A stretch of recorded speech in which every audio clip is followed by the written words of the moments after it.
Okay, I can speak now to Elias Hanna, who's a retired Lebanese Army General. He joins me live on the line from Beirut. Welcome, Elias. As a military expert, I'm fascinated to get your take on this conflict from the videos perhaps that you've seen emerging from it and the information that you've read. How would you assess the battles that are taking place between Hamas and the Israeli army? Who would you say has the upper hand?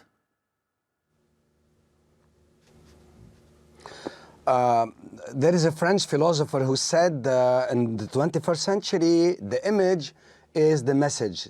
We know that we have like many mediums like land, sea, air, space, and cyber. Now we have the information warfare.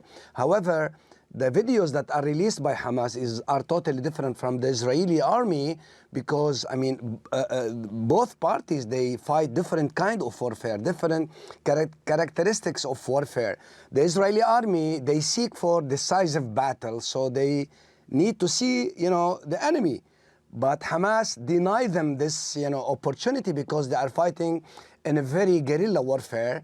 And the Israeli army are fighting like, the hybrid warfare. So that's why this kind of, zero distance to fight and, and all of that, they are totally different kind of characteristic of warfare. That's why you are seeing Hamas is, credible more because they see, but the Israelis, they cannot see the fighters of Hamas because the fighters of Hamas have the home court, as we say. However, this is the most important issue. Both of them have different doctrines, The Israelis, they were trained for a hybrid warfare, including infantry, tanks, and carriers, personnel carriers, engineering, and, drones, and at the same time, choppers. On the other hand, Hamas have prepared the ground on 3 layers. The first one, in empty places, in Gaza, they prepared ambushes and mines and all of that. And the second layer is around the cities, and the third, which is the most important layer, is inside the cities and underground, under the cities, where we have the problem of tunnels. I'm also interested, obviously Israel is a major military power and we've just heard it's getting yet more funding from the United States. Where is Hamas getting its weaponry from? I mean, the Antony Blinken, the foreign minister, State Department of the United States of America, used 2 times the emergency, law on 9th of December, and today it reflects really the urgency of the Israelis for more 155 millimeters for, the cannons and more shells for the Merkava. It reflects really how this war is really consuming the munition.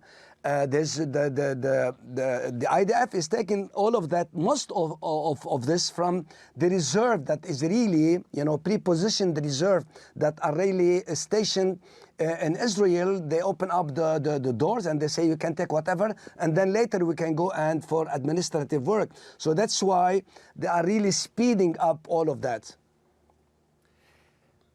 In terms of the US supporting Israel, is there a conflict of interest for America there now in terms of wanting to support Israel but also wanting to avoid this conflict spreading out into the wider region?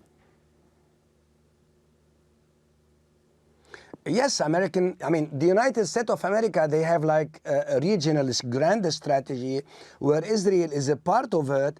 They are really trying to deter Iran, to deter the proxies of Iran, not really, having a regional conflict, conflagration of the whole region, because the main issue for the Americans is not really the Middle East. It's like, according to the national security strategy, it's in the Indo-Pacific, it's the Chinese issue. But now they are trying to, manage all of that. But they are trying to give the Israelis the time and the means to create a post-Hamas situation in Gaza, which is taking a little bit the difficulties and time in order to go beyond that. So it's like Israel is highly important in the grand strategy of America, but not the biggest one.